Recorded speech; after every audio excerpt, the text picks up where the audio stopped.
혼자 열심히 집중해서 기도하다가 문득 아이들이 이 자리에 같이 있다는 게 자각이 돼가지고 기도를 얼른 정리하게 된 오늘 설교를 짧고 저기 하게 컴팩트하게 얼른 짧게 해볼게. 되게 노력했어. 평소보다 많이 줄였어. 얼른 말씀을 나눠보도록 하겠습니다. 혹시 미술관에 가서 전시회를 관람해 본 적 있으신가요? 네네, 그렇죠. 제이구나. 어떤 미술 전시회 갔었어? 잘 기억은 안 나지만 어쨌든 가본 적은 있는. 그래. 우리 미술 좋아하시는 분들이 또 있고 보니까 전시회 이렇게 관람 다니시는 취미 있으신 분들도 있고 이렇게 그런 분들이 왕왕 계신 것 같아요. 저는 미술 작품을 잘 볼 줄도 모르고 그렇기 때문에 미술 전시회 경험도 몇 번 없고 거기에서 있는 어떤 매너 같은 것도 잘 모르는 그런 문외한인데요.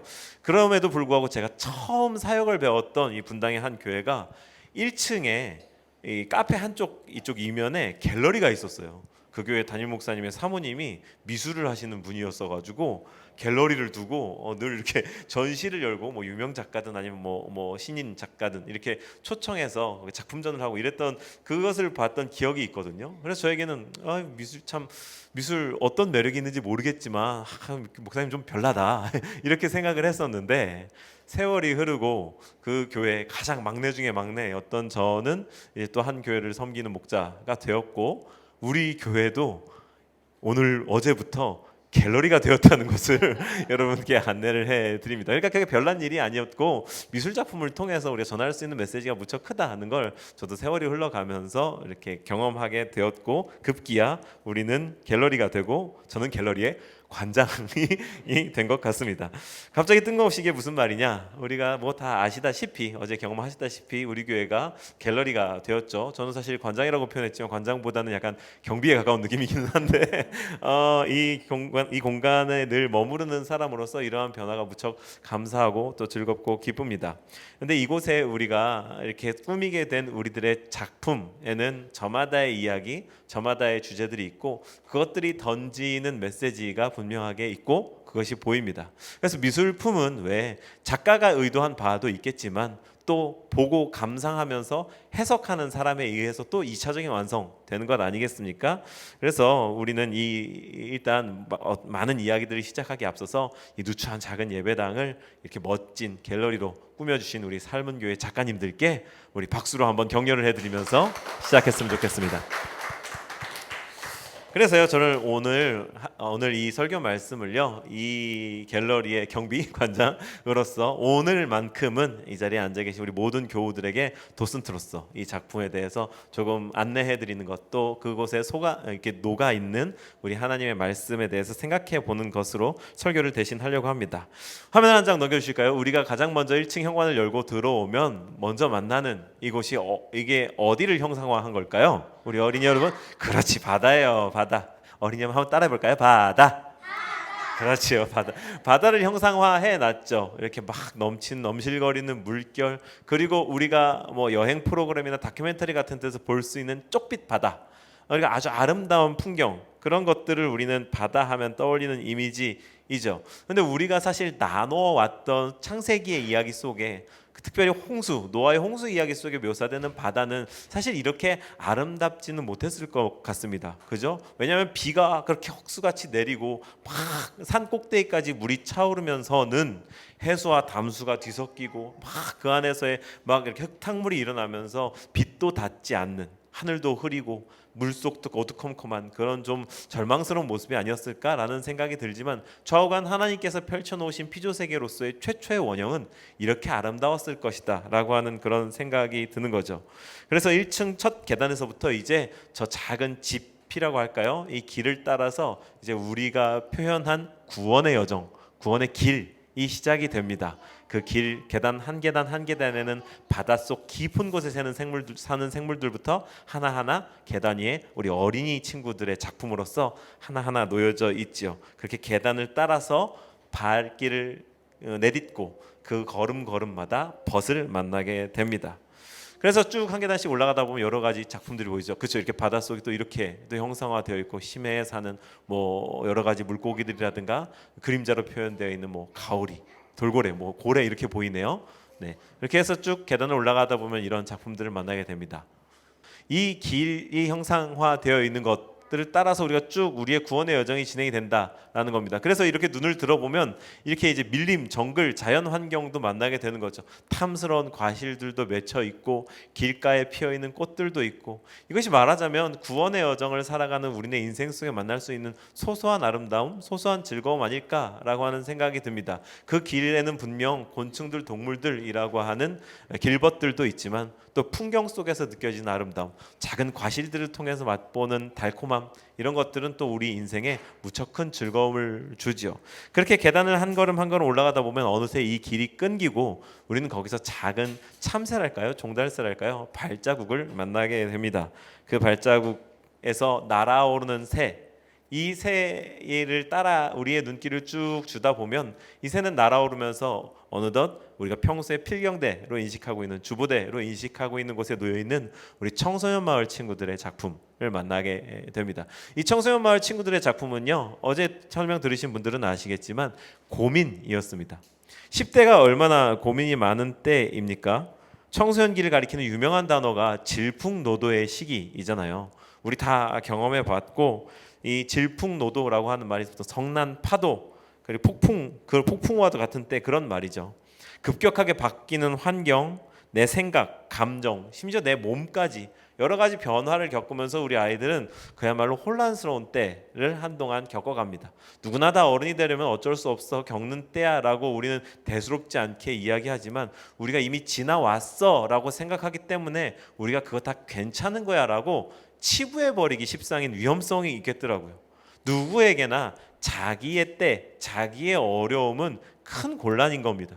그래서 이건 저에게 하는 얘기이기도 한데요, 우리 청소년 친구들을 볼 때 우리가 조금 더 여유로운 마음, 그 변화가 격정적인 만큼 마음이 어렵겠구나라고 하는 지지의 마음, 공감의 마음으로 지켜봐줘야 될 필요가 있겠습니다. 상식으로 무장하고 사회성으로 다듬어진 성인의 눈에는 어설프고 때로는 이렇게 기괴하기까지 한 그런 표현, 작품이라고 할 수 있겠지만, 그럼에도 이들의 가장 솔직한 마음으로 담아낸 작품 속에는 여러분 여러 가지 비밀들이 담겨 있습니다. 지켜보시면서 이 작품, 비단 이 작품뿐만 아니라 우리 주변에, 우리 공동체 안에 청소년들을 함께 지켜보고 보다듬어 주면서 우리가 이 친구들의 길잡이가 되어줘야 한다라고 하는 마음을 갖게 되는 거죠. 이렇게 조금 무거워지는 마음을 안고서 시선을 따라서 계속해서 이 새의 발자국, 새의 자취를 따라가다 보면은 팔로우미 이렇게 써있는 이 또 작은 참새 따라가다 보면 이제 이 도로에 발자국을 내고 있죠. 이제 여러분들이 볼 수 있는 이 실내 예배당 안에 도로가 시작이 됩니다. 이 새들과 함께 청소년들도 의무교육 학제를 졸업하고 이제는 어엿한 이 사회 구성원의 한 사람, 성인이 되죠.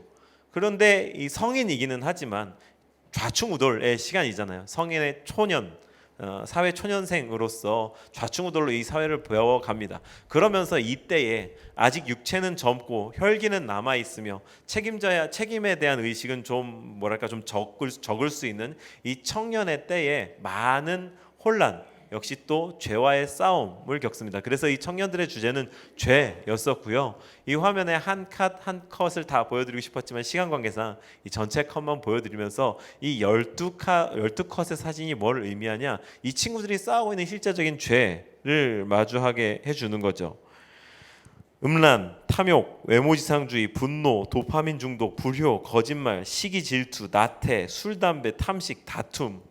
개념만 들었을 때는 이걸 어떻게 다 담아냈을까 싶은 것들도 이 MZ들 특유의 어떤 그 표현력으로 이 사진 한 컷에 담아냈어요. 여러분 저기 뭐라고 그래야 될까요? 두 번째 칸, 좌측으로부터 위에서 두 번째 칸, 두 번째 줄에 우리 저기 잘 안 보이실 텐데 승식이 핸드폰 들고 이렇게 있는 사진이 있어요.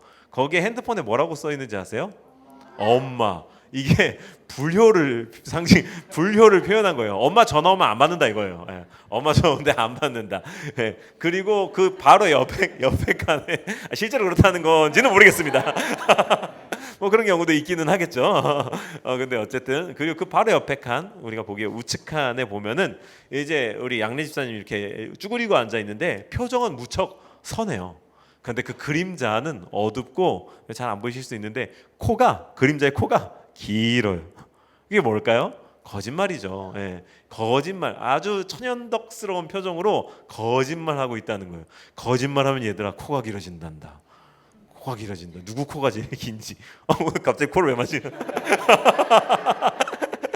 그래요. 이렇게 반짝이는 그런 표현들로 자신들의 죄를 표현한 작품을 우리가 이 화면에 이렇게 또 이 MZ 세대들, 청년들, 성인들이 얼마나 이 디지털 디바이스에 이제 민감합니까? 그래서 화면에다가 이렇게 투사했었습니다. 이렇게 이 청년 세대들의 고민을 지나서 우리가 이제 계속해서 이 길을 따라가다 보면 이 도로 길을 따라서 우리 시선을 쭉 가다 보면 내리막길을 지나고 이제 왼쪽 벽면, 여러분들 보시기에 왼쪽 벽면에 도달합니다. 사실 처음에 이 테두리만 그려 놓았을 때 이 우리 교회 방문하신 분들마다 다 이게 뭐냐고 그러셨었어요. 그죠? 우리 교인들도 우리 어제 온가수 그 시간을 지나기 전에는 이게 뭔가 하였었죠.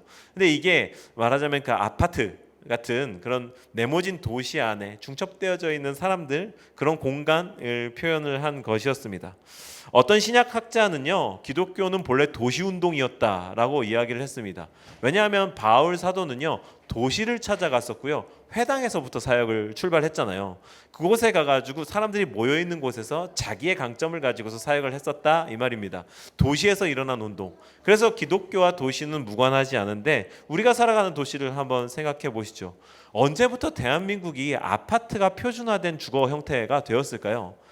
이 대한민국의 문화, 우리 대한민국 사람들의 가치관을 함축적으로 표현할 수 있는 단어가 뭘까? 저는 그 중에 하나가 용적률이라고 생각합니다. 용적률. 우리나라 사람들 효율 엄청나게 추구합니다. 집약적이고 이 쌓아놓을 한 군데 이렇게 모아놓을 수 있는 거, 한 방에 처리하는 거 무척 중요하게 생각합니다. 근데 그게 아파트에 되게 보이잖아요.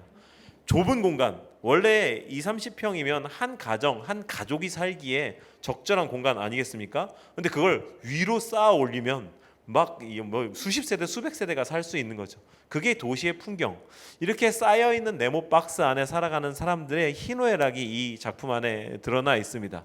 잘 보이시나요? 어떤 사람들은 즐거워하는 모습도 있고, 막 어떤 희락을 즐기는 모습들, 사랑을 나누는 모습들도 있지만 안타까운 모습도 있습니다.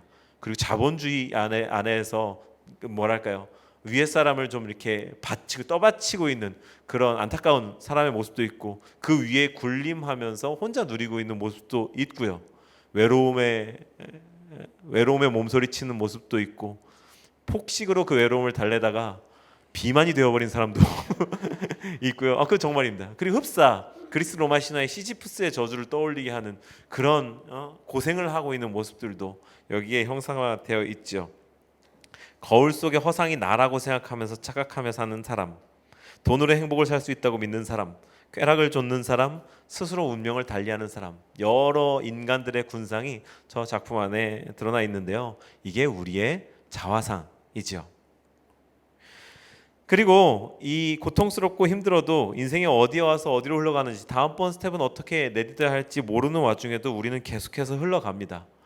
어디로 갈지 안다고만 해도 숨통이 좀 트일 텐데 그걸 알지 못하는 그런 채로 우리는 계속해서 이 도로를 따라 흘러가며 도시의 스카이라인, 그 아름다움이 야속하죠. 그 아름다움을 뒤로하고 우리의 삶은 계속 도로를 따라 흘러갑니다.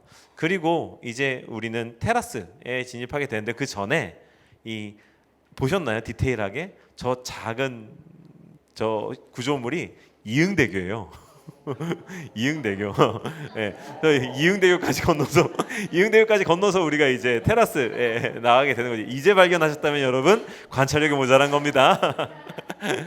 이 이응대교를 지나서 우리가 테라스에 나가게 되면, 테라스에서 우리는 산발적으로 놓여 있는 것 같은 나뭇가지들을 마주하는데요.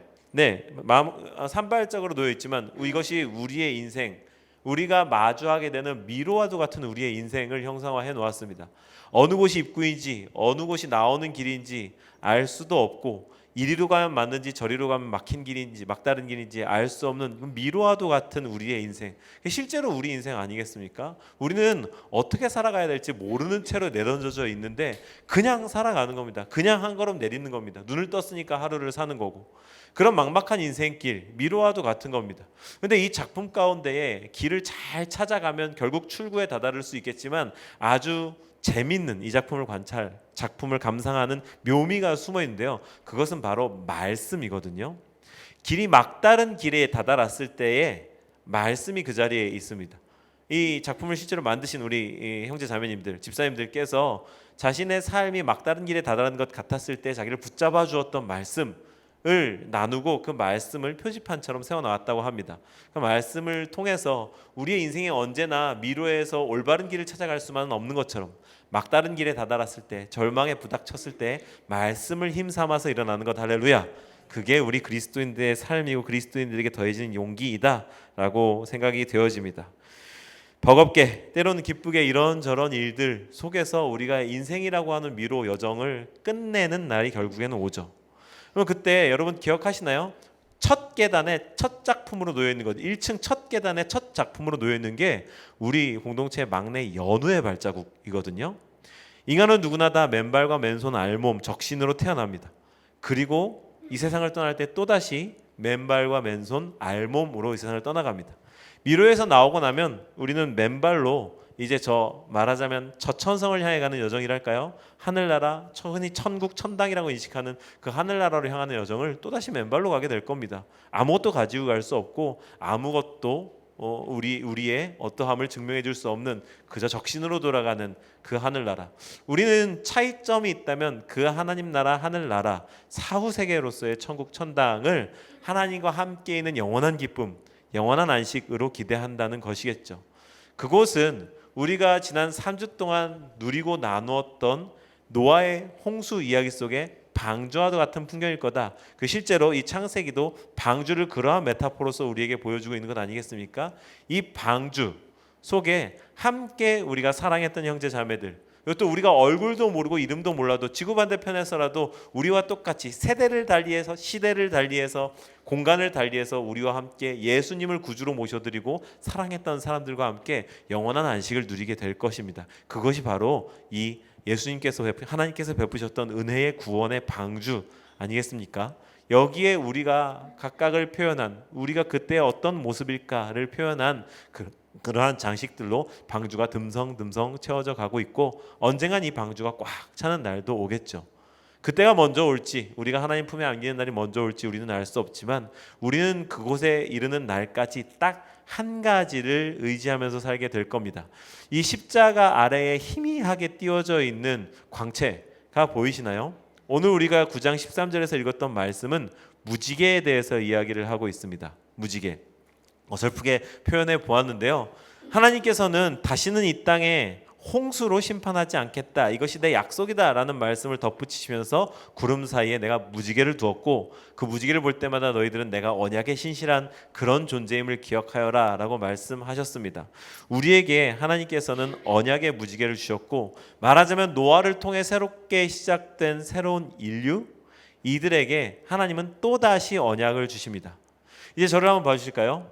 하나님은 실패한 인류, 이 첫 번째 창조를 통해서 죄악 가운데 물들어서 홍수로 심판했던 그 이들을 두고, 이제 하나님께서는 첫 번째 창세기의 첫 창조 때의 그 풍경이 떠오르게 하시는 그러한 모습으로 똑같이 흘러가면서 우리에게 또 한 번 언약을 주십니다. 하나님은 우리에게 신실한 분이시고 언약에 신실한 분이신데, 언제나 언약은 쌍방간에 이루어지는 계약인데, 우리 인간들은 하나님 앞에 언약에 신실했을까요? 바로 나오는 10장부터 이 9장의 하반절부터 후반부부터 인간들은 언약에 신실하지 못합니다. 곧바로 죄를 짓죠. 자기 아비의 벌거벗은 하체를 보고서 조롱하고 놀리면서 곧바로 죄를 짓습니다. 우리는 언약에 신실하지 못한 그런 존재이지만 하나님께서는 언제나 언약에 신실하셨습니다. 훗날 아브라함과 맺는 이 언약 속에서도 하나님께서는 쪼갠 재물들 사이로, 아브라함은 지나가지 않습니다. 하지만 하나님을 상징하는 그 임재의 횃불은 그 사이를 지나갑니다. 이 쪼갠 재물처럼 될 거야, 언약을 어긴 사람은 쪼갠 재물처럼 될 거야를 상징하는 그 언약의 현장 가운데서 하나님만이 그 언약 가운데에 언약을 체결하는 언약 재물 사이로 지나가시죠. 우리는 언약에 신실하지 못한 인간들로서 여전히 죄 가운데 몸부림치며 살아가지만 단 한 가지, 언약을 지키시는 하나님의 은혜로 말미암아 그 인생의 여정에, 우리 인생의 마지막 날에 이르는 날까지 그 여정을 함께 걸어가는 언약의 공동체를 만난 사람들입니다.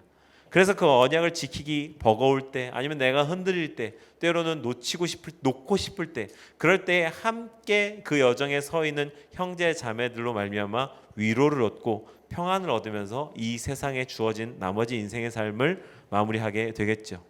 이제 설교를 마치려고 하는데요. 천상병 시인의 유명한 귀천이라는 시 잘 아시겠지만 소개해드리면서 오늘 이 설교 시간을 마무리하려고 합니다. 천상병 시인의 귀천. 나 하늘로 돌아가리라. 새벽빛 와 닿으면 쓰러지는 이슬 더불어 손에 손을 잡고.